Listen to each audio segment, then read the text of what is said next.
Welcome back to the channel, guys. Today we got a one-day build for you, or one video build anyways. So what we're going to be doing is we're going to be taking two of the most iconic small Japanese truck. We have Datsun. This is a 720 King Cab. Pretty much all original, other than it's on some 33s and it's kind of cut up right now. And then I just picked this up, Toyota pickup. Now this thing is solid axle. It's one of the last solid axle trucks Toyota had before they went to IFS. We got 35 Super Swampers, some old school steel bead locks. It's got this trick work bed or flatbed, and coming to the cab, this thing is pretty haggard. Doors are messed up, the dash is messed up, seats are pretty gross. The gentleman that had it beforehand went mud bogging, so it is filthy, but it does have a sunroof, pretty sweet. So what the plan is we're going to be taking the cab, the single cab, off the Toyota. I'm sorry, you Toyota purists. We're taking the extended cab off the Datsun. Now, before you ask why not just put axles from the Toyota under the Datsun, this thing has one of the funkiest IFS front suspensions. It's got weird little link rods up here. It's very small, very tiny. I've already broken 2 CVs on it, and you cannot get parts for these. I had to actually custom make an axle, and it's just small, it's super light. Check out the size of the drive shaft on this thing. See if I can get the camera to focus. It is super tiny. Another thing, so this one has a 2.2 liter Datsun or a Nissan engine. It has a 2-wheel drive transmission. Then it goes to a divorce transfer case. You can't really get parts for these. You can't get low range kits. The aftermarket for the Datsun, very limited. Whereas in the Toyota, you can get everything. And we actually have a low gear kit for the transmission and new clutch that'll be going into this chassis. Let's quit talking, get some time lapse going. Let's get ripping.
Okay, so that really didn't take us very long. We got Toyota cab off. Of course, help from our big ass 5500 Cobra. That thing is awesome.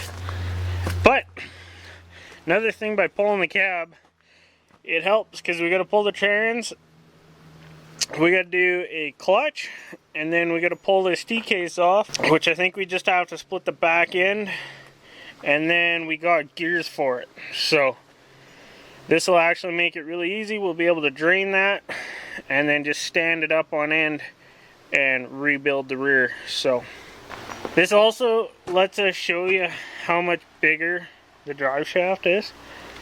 Like the Datsun is that size. This one, nice and beefy.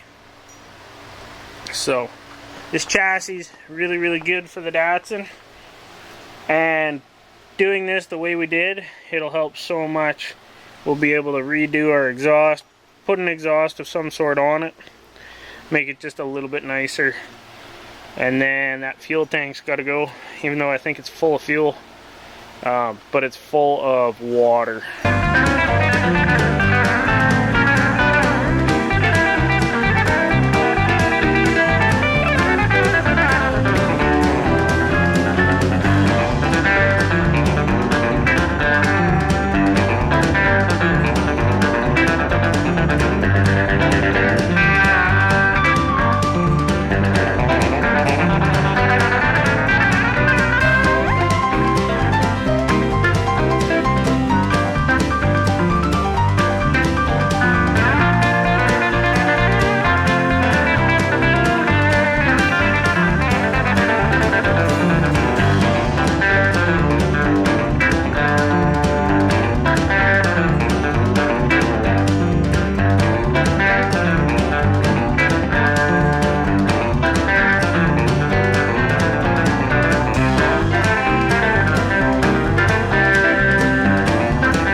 the progress here, guys.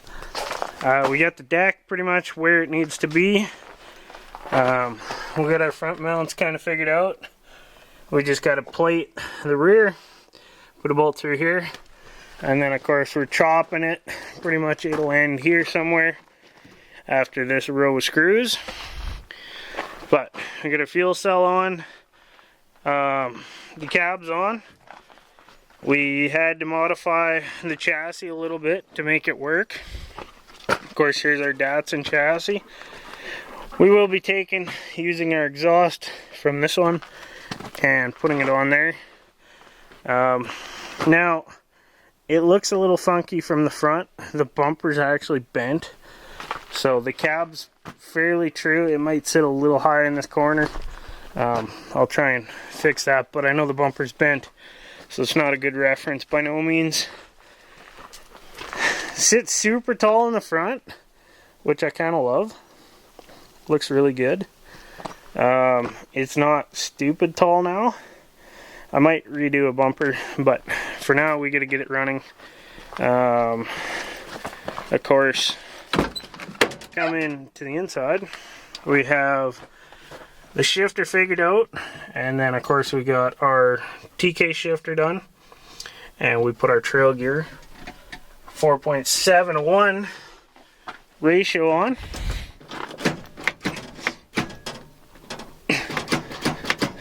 Oh, that's not good. Of course, the engine fits quite well. We still got throttle cable to hook up, coolant lines to run, power, brakes. We do have the steering done though. We were able to take some of the Datsun and some of the Toyota, make it work. We're gonna mount power steering, get rid of this crap, and yeah. So honestly, it's a pretty good fit. Now, we aren't able to use the Datsun rad because it hits the steering box over there. So we're going to have to pull the rad out of that truck, fit it into this one, and build some tabs to mount it. And then I still have to build front mounts because I had to cut the front mount out to get it to sit low enough. Body mount wise, we have no rubbers on this thing. I didn't care to, so it's solid to the frame. I gotta still put little bushings on the side, or brackets on the side, and then of course the rear. We had to cut that cross member, so that is our new body mount. So, fits really well. I'm super happy with how we're doing on this. Of course, there's still lots to do. Still got to do the brakes, but everything's pretty much the same between the two trucks on that. Being Japanese and really only a year off from each other. They're very close on everything. And I'm pretty sure back in the day, Toyota might have been doing a little work with Nissan and Datsun. And just sharing parts, no different than nowadays.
Alright, let's get our first startup.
Well, there we have it. So we have our 82 Datsun 720 King Cab on our Toyota 1983 chassis. Of course, we shortened the bed. That turned out really, really good. Now, I still have to build a hitch. And we're going to put lights and stuff. But I'm pretty happy. This is about 5 days of working off and on to get this done, so pretty good. I think 3 days, if you had a helper, you could have got this done. Of course, this is our fuel cell. It's an old water pressure tank. I love that.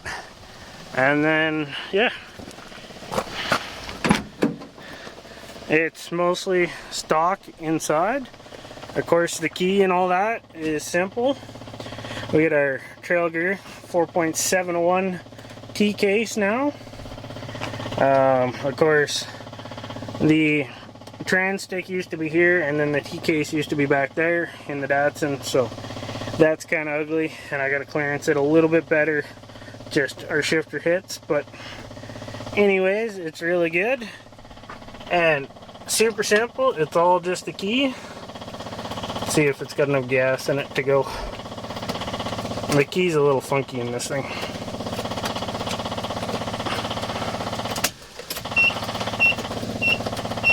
What the hell? Just like that. Tac's hooked up. All the gauges, the speedo even works.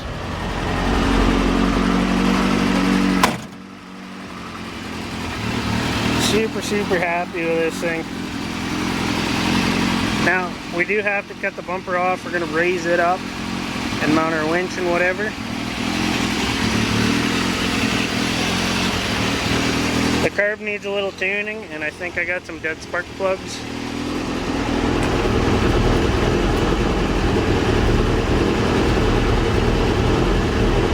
I can't do it with that hand.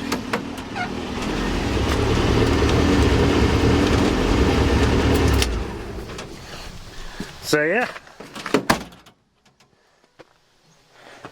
we have our GM one-wire alternator. Let's actually open hood and show you guys the finished product.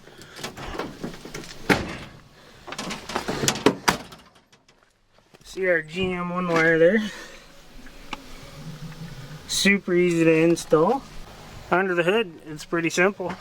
Of course, reused the Toyota power steering pump reservoir, mounted it over there. New lines.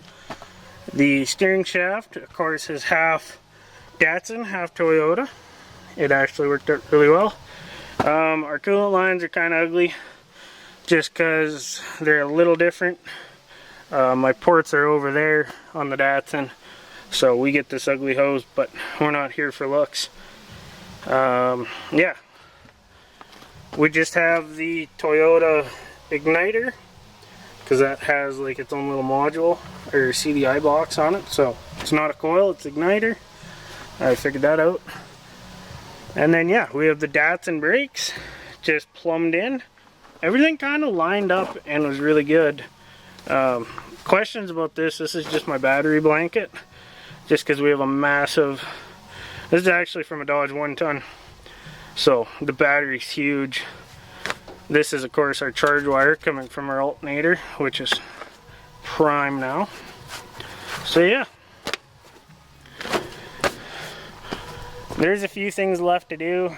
I want to get all the sensors working, and if I can't make the Toyota sensors work with the Datsun dash, I will actually be pulling them out of that other engine, because I want to have oil pressure, temps, all that. I want it to be almost stock, just be a Toyota motor and drivetrain, but it looks sweet. It gave it probably about a 4-inch lift, and of course now having the 35s is awesome. Another thing, if you Toyota guys know, there is a anti-wrap bar right in here, and it's cut. Now, I know you can get a lot of axle wrap with these leaf spring trucks, but do you gain more articulation having that bar cut? Let me know if you know these things. But yeah, this is the build. I hope you guys enjoyed this video. I know it's probably the first video where it's a one video build and that's it. But if you want to see more content with this truck, comment below. Once it's 100%, we're going wheeling with it, because I am excited to see what this thing will do. So stay tuned for the next video. Thanks for watching.